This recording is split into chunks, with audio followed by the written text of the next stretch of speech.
Bismillahirrahmanirrahim. Alhamdulillahilladzi Bismillahirrahmanirrahim. Alhamdulillahilladzi fataha li awliyaihi baba mahabbatihi wa ta'atihi wa waffaqahum li ta'atihi wa khidmatihi. Ashhadu an la ilaha illallah wahdahu la syarika lahu fi uluhiyyatihi wa rububiyyatihi. Wa ashhadu anna sayyidana Muhammadan abduhu wa rasuluhu khairu khalqih. Allahumma salli wa sallim wa barik ala sayyidina wa maulana Muhammadin khairi khalqih wa ala alihi wa ashabihi wa azwajih wa dzurriyyatihi wa atba'ihi, amma ba'du. Yang kita hormati dan kita cintai para habaib dan para alim ulama, para muhibbin, hadirin hadirat rahimakumullah. Pertama-tama kita panjatkan puji dan syukur yang setinggi-tingginya kehadirat Allah Subhanahu wa taala yang mengumpulkan kita di tempat ini untuk berzikir, mengingat Allah dan mengucapkan kalimah-kalimah thayyibah lainnya. Kita berharap kepada Allah agar di dunia ini selalu dikumpulkan dalam kebaikan dan takwa, dan di akhirat nanti dikumpulkan bersama-sama dengan junjungan kita Rasulullah sallallahu alaihi wasallam. Salawat dan salam kita haturkan kepada junjungan kita Nabi besar Muhammad sallallahu alaihi wasallam dan kepada seluruh keluarga, para sahabat, zuriat dan pengikut beliau sampai hari akhir nanti. Para muhibbin rahimakumullah. Sebelum kita membaca kitab Al-Hikam, terlebih dahulu kita mengenal bahwa kitab Al-Hikam ini dikarang atau disusun oleh seorang waliullah, yaitu Ahmad bin Muhammad bin Abdul Karim bin Abdurrahman bin Abdullah bin Ahmad bin Isa bin Husain ibni Athaillah, dan beliau wafat pada tahun 709 Hijriah di Qahirah, Mesir. Kemudian kitab Al-Hikam ini merupakan salah satu daripada yang beliau karang. Hikam itu adalah kalimat jamak yang artinya kumpulan daripada hikmah. Syekh Muhammad Hayat As-Sindi mengatakan bahwa di dalam hikam itu ada 264 hikmah. 264 hikmah itu terkumpul di dalam satu kitab sehingga dinamai kitab itu adalah Al-Hikam. Nah, mengenai hitungan berapa hikmah yang ada di dalam kitab Al-Hikam itu bermacam-macam para ulama menghitungnya. Ada yang mengatakan jumlah hikmah yang ada di dalam hikam itu berjumlah 264, ada yang mengatakan 275, dan ada yang mengatakan lain pada yang demikian. Sebagaimana para ulama tidak sama pendapatnya tentang menghitung jumlah ayat-ayat yang ada di dalam Al-Quran. Ada yang mengatakan 6.666, ada yang mengatakan lain daripada itu. Para muhibbin rahimakumullah, kemuliaan dan kehebatan kitab Al-Hikam ini sampai-sampai dikatakan oleh sebahagian ulama, lau jazatis salatu bi syai'in ghairal Qur'an la jazat bi hikam ibni Athaillah.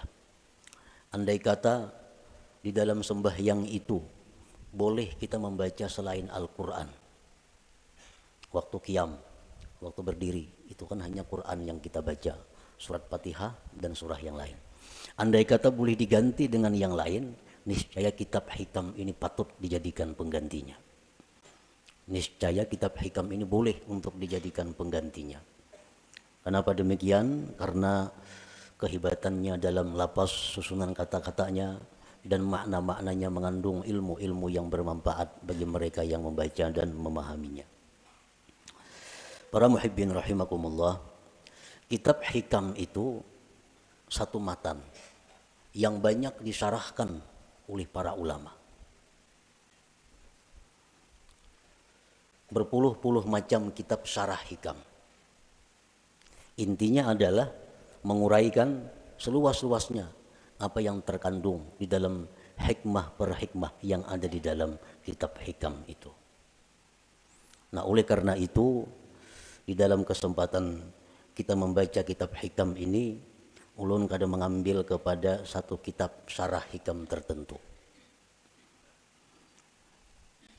Jadi artinya kita membaca matannya, kemudian kita ambil dari beberapa syarah-syarah yang ada yang telah dikarang oleh para ulama itu.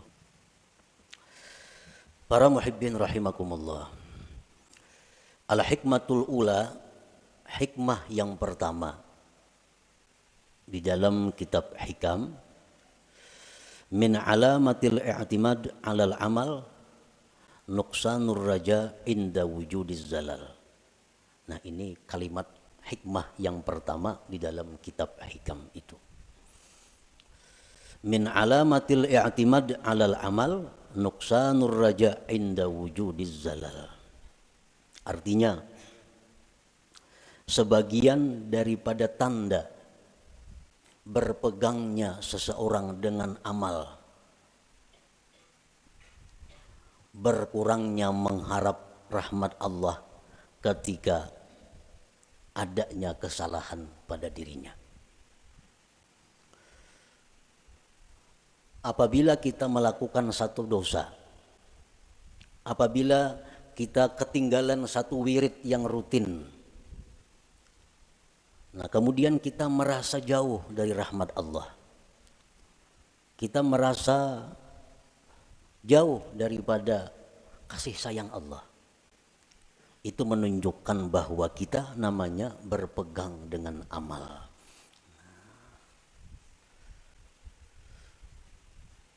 Orang-orang yang mulia, orang-orang yang sudah mengenal lebih jauh tentang Allah Subhanahu wa ta'ala, dalam keadaan apapun mereka itu tidak berkurang harapnya kepada Allah. Baik mereka dalam melakukan taat atau mereka sedang diuji dengan kemaksiatan, harap mereka kepada Allah tetap sama. Kenapa sebabnya? Karena mereka tidak berpegang kepada amal. Mereka itu berpegang kepada rahmat Allah, berpegang kepada anugerah Allah Subhanahu wa ta'ala. Nah, para muhibbin rahimakumullah.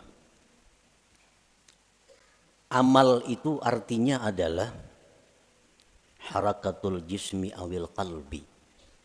Itu ngarannya amal. Gerak tubuh, gerak jasad atau hati. Bila bagarak awak kita nih, ngarannya ba'amal. Nah, bila bagarak hati kita, ngarannya ba'amal. Itu arti amal. Fa in taharraka bima fihi sawab summiyat ta'atan. Wa in taharraka bima fihi al-iqab summiyat ma'siyatan. Apabila gerak badan kita atau gerak hati kita itu ada pahalanya, itu ngarannya taat. Apabila gerak badan atau hati kita itu mengakibatkan kita disiksa, ngarannya maksiat. Jadi maksiat itu beramal juga. Kuat badan itu beramal jar. Orangnya penjudi. Kawah jadi padahal kan amalnya. Karena amal itu artinya gerak badan atau gerak hati. Bila bapahala ngarannya taat, bila maksiat ngaran, bila disiksa ngarannya maksiat. Itu arti amal. Para muhibbin rahimakumullah. Kemudian yang kita fokuskan perhatian kita adalah amal yang mendatangkan sawab, pahala atau taat. Kita tinggalkan amal yang mendatangkan siksa, yaitu maksiat. Nah, amal taat ini ada 3. Amal taat itu ada 3. Pertama ada amal syariat. Yang kedua ada amal tarikat. Yang ketiga ada amal hakikat. Ini ketiga-tiganya adalah taat. Ketiga-tiganya adalah taat. Baik amal kita ini syariat baik amal kita ini tarikat atau amal kita itu hakikat, itu sama-sama mendatangkan pahala.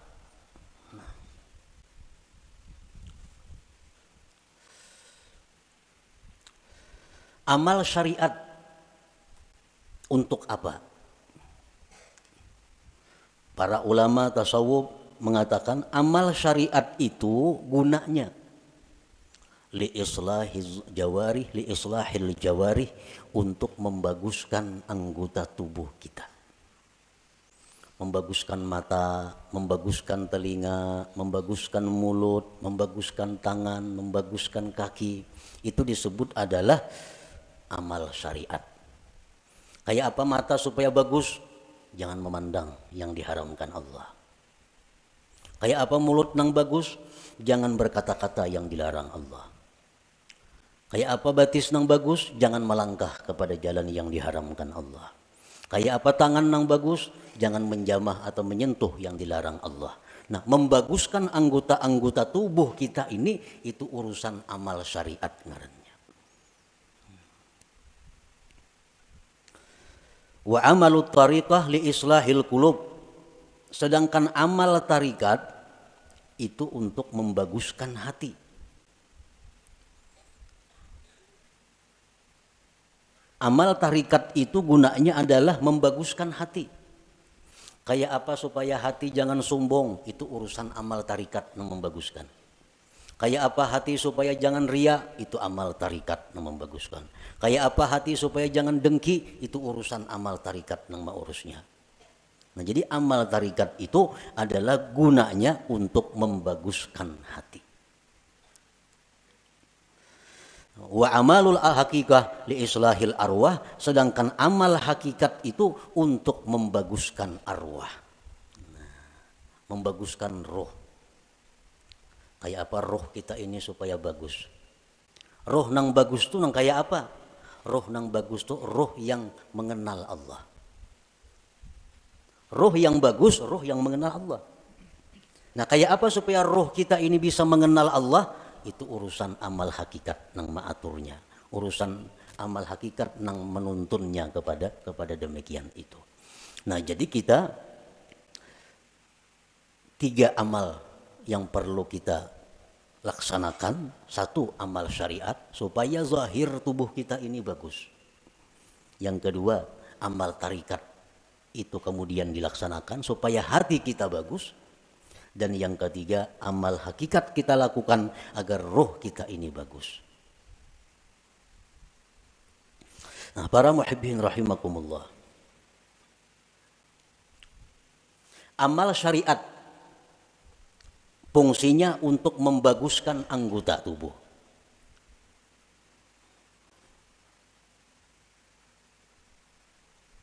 Amal syariat fungsinya untuk membaguskan anggota tubuh. Apa inti daripada amal syariat itu? Amal syariat itu saling banyakan. Tetapi kembali kepada 3 pokok. 3 pokok inilah yang disebut dengan amal syariat. Pertama, tobat. Yang kedua, takwa. Yang ketiga, istiqamah. Nah, ini seluruh amal syariat kembali kepada 3 ini. Tobat, kemudian takwa, kemudian istiqamah. Nah, tobat artinya apa? Membersihkan diri daripada yang kotor-kotor. Membersihkan diri daripada maksiat-maksiat. Itu tobat. Dimandii, mandi, itu tobat namanya. Imbah mandi, hanyar dipakaiani.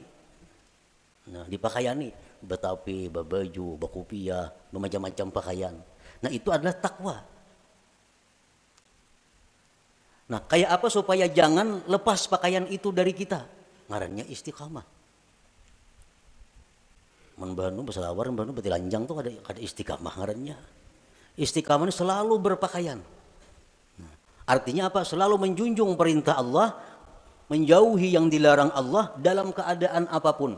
Istiqamah.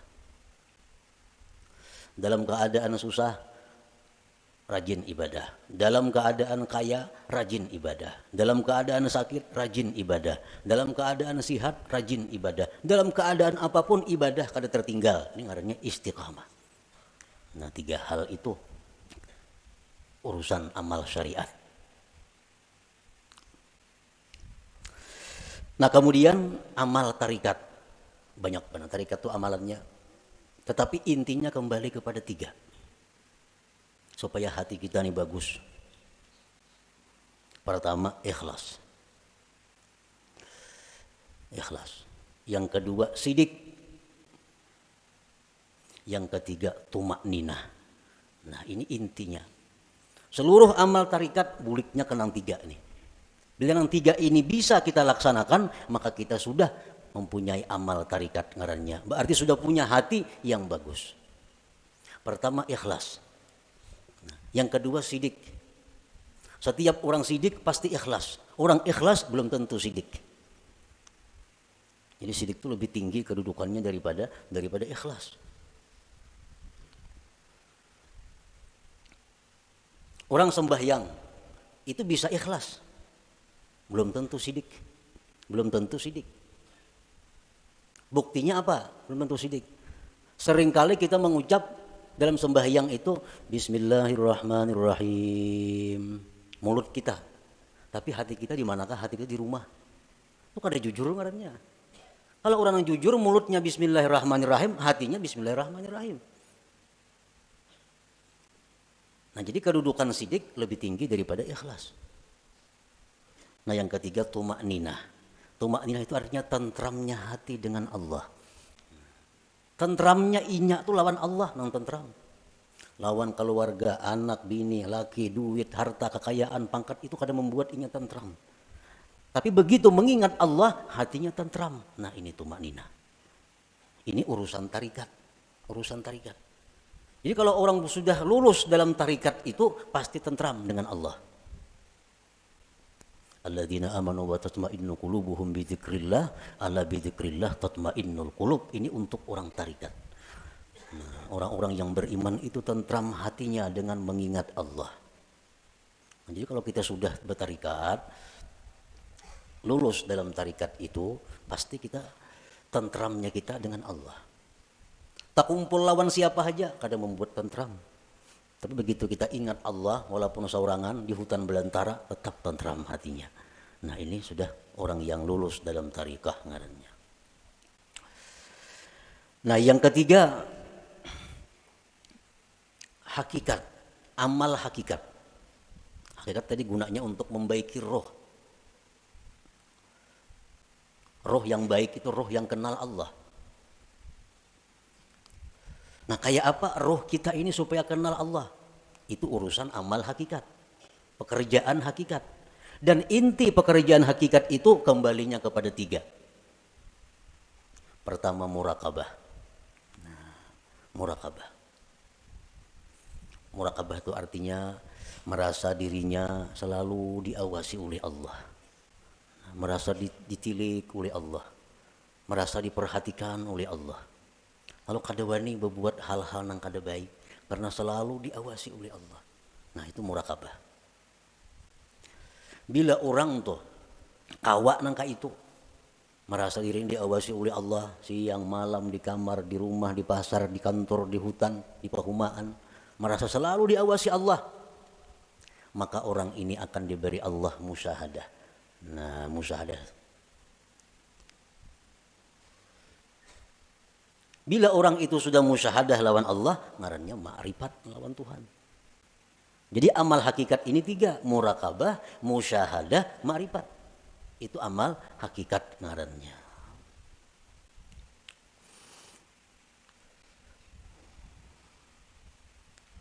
Wa'budillah ka'annaka tarah.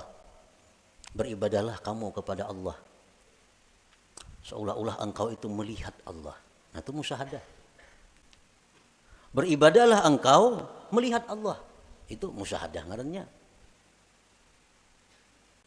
Tapi fa illam takun tarah, jikalau engkau belum mampu melihat Allah, fa innahu yarak, Allah melihat engkau. Nah, itu murakabah ngarannya.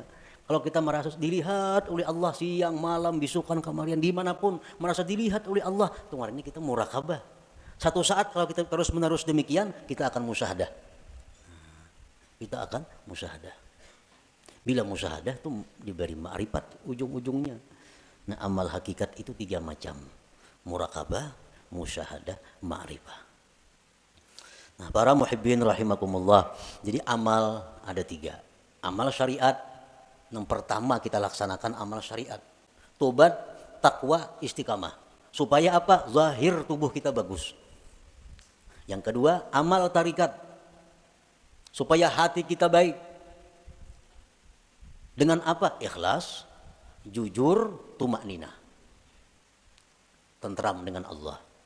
Yang ketiga, amal hakikat. Supaya roh kita ini baik. Nah, murakabah, musyahadah, ma'rifat. Para ulama sufi mengatakan la yasihul intiqal ila maqamin hatta yuhaqqika ma qablah. Tidak sah seseorang itu berpindah ke suatu makam, ke suatu amal, ke suatu perbuatan sebelum memantapkan sebelumnya. Sebelum mantap yang pertama jangan berpindah. Yang pertama apa tugas kita? Syariat. Amal syariat. Nah, jangan hendak masuk ke amal tarikat amun ini belum mantap. Jadi apa yang harus kita mantapi terlebih dahulu? 3 perkara. Tobat, takwa, istiqamah. Nah 3 ini diurus. Bila 3 ini kita sudah mantap, nah hanya kita naik ke amal tarikat. Pertama tobat. Jadi pengertian tobat ini jangan kita beranggapan bahwa nang batubat itu orang-orang beriman nang perlu kada. Kita ini perlu kepada tobat. Jangan dianggap orang nang tengah jalan itu nang harus batubat. Jangan orang-orang nang kada karuan itu kita anggap inya perlu batubat. Sebenarnya kita sendiri mesti selalu tobat. Kita tiap hari mesti tobat. Kita merasa kadang-kadang orang aja yang perlu batubat, seorang kada perlu asa baik. Nah ini nang kada mau naik kelas. Bawa umuran itu aja. Kenapa? Karena bila merasa tobat orang nang perlu batubat, seorang ini asa bujur sudah. Pada tobat itu perlu setiap orang. Walaupun lain-lain bentuk tobatnya. Sebagian orang ada yang mesti tobat daripada kafir. Sebagian orang ada yang perlu tobat daripada dosa besar. Sebagian orang ada yang perlu tobat dari dosa kecil. Sebagian orang ada yang perlu tobat daripada makruh. Tobat daripada khilaful aula yang kurang baik. Jadi setiap manusia dengan tingkatan apapun itu mesti tobat.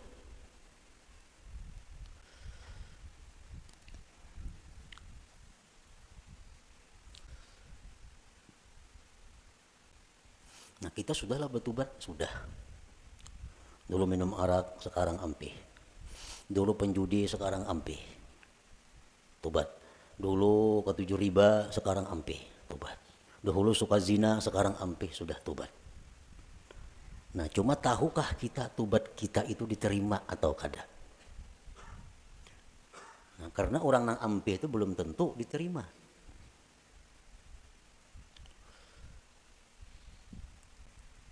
Intinya adalah diterima. Apakah tobat kita itu sudah diterima oleh Allah atau belum? Nah ini yang kada tahu. Maka kita kada boleh naik ke suatu makam, ke suatu tingkatan sebelum memantapkan tingkatan yang pertama. Hanya tingkatan yang kedua. Mantap yang kedua, hanya naik ke tingkatan yang ketiga. Selama kita belum biris tingkatan syariat, kada akan bisa kita mengaji ilmu tarikat. Mengaji bisa, paham bisa, memakai pasti kada kawa.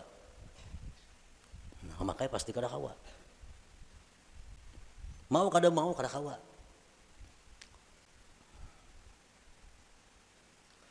Tarikat belum biris, belum matang, belum selesai, kada akan bisa naik kepada hakikat.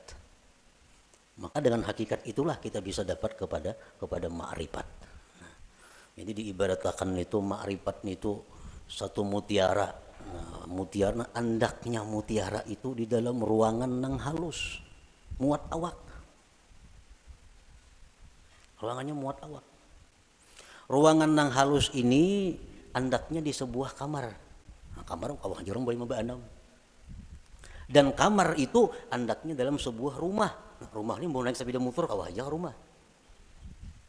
Nah, jadi kita kada bisa masuk ke rumah kalau kita masih banyak bawaan. Ada kawa. Kalau kita masih banyak bawaan, kita masih berinting, sering banyakan bawaan. Kalau kita bakajal ke rumah, kada kawa. Buangi nang kada perlu supaya kita kawa masuk ke rumah. Nah, motor ditinggal, nang mana diisi motor, toko ditinggal. Kalau mah angkut toko ke rumah, kada kawa. Nah, kios ditinggal, kabun ditinggal, kada muat rumah.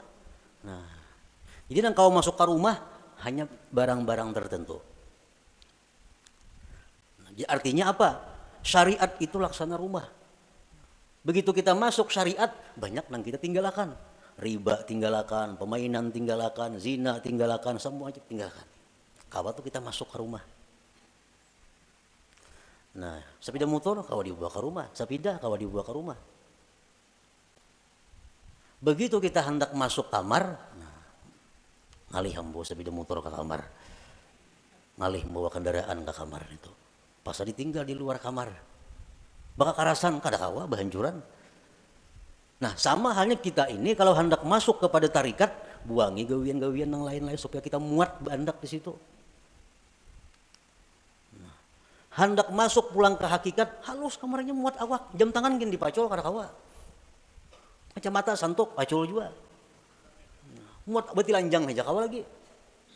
Nah, hanya kawa kita masuk ke kamar nah halus tuh untuk mengambil yang berharga yaitu mutiara atau ma'rifat itu. Nah, itu artinya kita kada kawa melangkah ke situ kalau sebelum matang nang pertama. Nah, syariat ini nang dibiriskan terlebih dahulu. Cara kita berjual beli, cara kita bergaul, cara kita makan, cara kita berpandir, cara kita berpakaian sesuaikan dengan syariat. Bila kada sesuai lawan syariat, hendak ke hakikat kada bisa. Jamin kada bisa. Nah, apanya bisa? Pandirnya aja. Pandirnya aja bisa. Praktiknya kada bisa. Itu sudah hukum, ketentuan. Syariat kada mantap, kada kawa naik ke tarikat. Tarikat kada mantap, kada kawa naik ke hakikat. Nah, jadi fokus kita ini adalah membaguskan dahulu syariat kita. Kayak apa membaguskan syariat? Tobat. Nang ketujuh menggibah, tobat. Nang ketujuh riba, tobat. Nang ketujuh memakai pakaian haram, tobat. Imbah kita tobat itu perlu diteliti, perlu dipikirkan, tobatku ini diterima juga kah, kada kah? Selama kita belum ada ketentuan tobat ini diterima atau kada diterima, hati kita masih kada nyaman, hati kita masih kada tentram karena belum ada kepastian tobat atau kada tobat. Takwa kemudian, ibadah, sembahyang, puasa segala macam. Istiqamah terus menerus seperti itu. Bila 3 macam ini kawa, nah ayo ya naik kita ke amal apa? Ke amal tarikat. Kita wajib mengusahakan syaratul kabul. Kita wajib mengusahakan syarat diterima tobat kita. Diterima takwa kita. Diterima istiqamah kita. Itu kita wajib mengusahakan persyaratannya supaya ini diterima oleh Allah. Sembahyang contohnya. Kayak apa sembahyang itu supaya diterima oleh Allah? Ada syarat-syaratnya.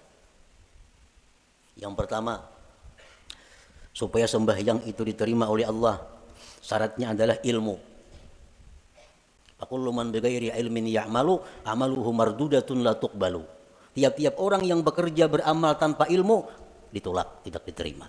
Jadi sembahyang kita ambil contoh amal syariat sembahyang contohnya supaya sembahyang ini diterima Allah kayak apa? Satu, punya ilmu.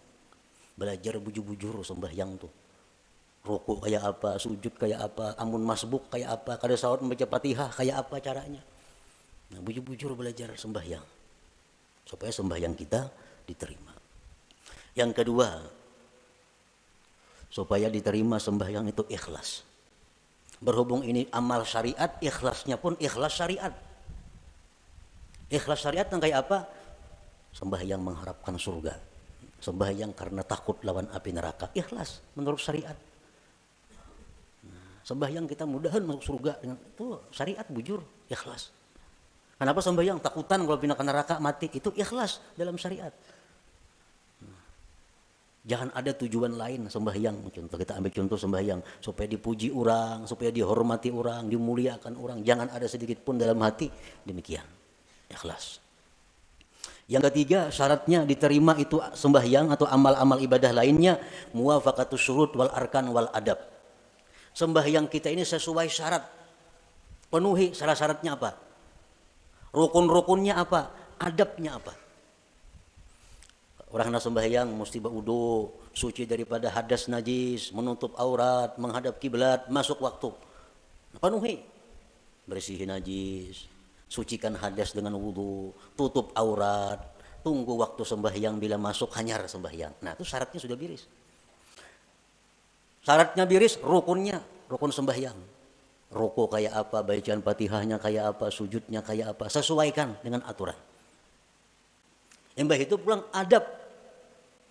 Nya walaupun sembahyang ini syaratnya cukup, rukun cukup, tapi kada beradab, itu bisa kada diterima.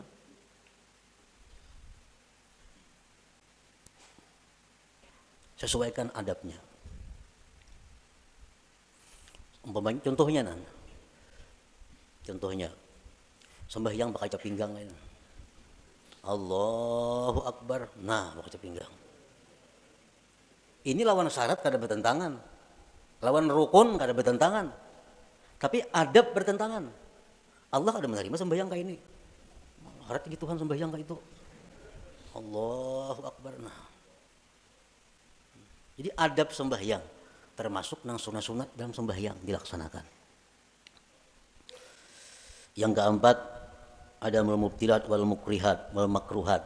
Tidak ada yang membatalkan dan yang dibenci Allah. Sembahyang atau ibadah kada ada nang membatalkan, kada ada nang dibenci Tuhan. Kita gawi semua nang sunat, jauhi nang makruhnya.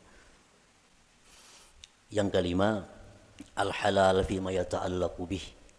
Halal pada sesuatu yang berhubungan dengannya. Nah, pada berhubungan, makan, minum untuk tenaga, pakaian, tempat. Itu mesti halal. Rasulullah bersabda, man akala luqmatan min haram lam tuqbal minhu salatu arba'in lailah.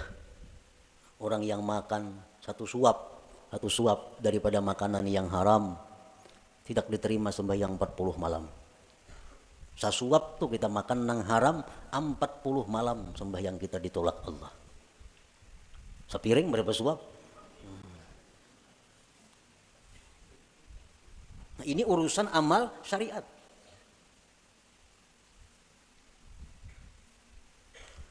Pakaian kita mesti halal.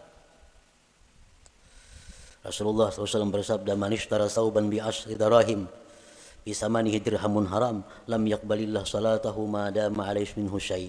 Barang siapa nukar pakaian 10 dirham, 1 dirham ada yang haram, kada Allah terima sembahyangnya selama itu masih ada. Nah, jadi kalau amal syariat ini kita biriskan dan kita usahakan syarat diterima oleh Allah, nah hanya kita melangkah ke amal hak tarikah. Hanya ke amal tarikah. Para muhibbin rahimakumullah. Imam Ahmad Ibnu Athaillah tadi mengatakan, termasuk tanda orang yang berpegang dengan amal, kurangnya berharap kepada Allah ketika terjadi maksiat pada dirinya. Nah, sekarang kita tadi beramal. Tobat sudah kita laksanakan. Syarat-syarat untuk diterima sudah kita laksanakan. Takwa sekarang ini kita laksanakan. Istiqamah kita laksanakan. Jangan sekali-kali kita berpegang, kita condong, kita gembira dengan tobat, takwa dan istiqamah itu.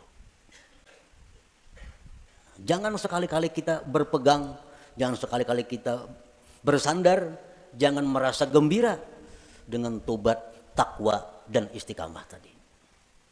Kenapa sebabnya?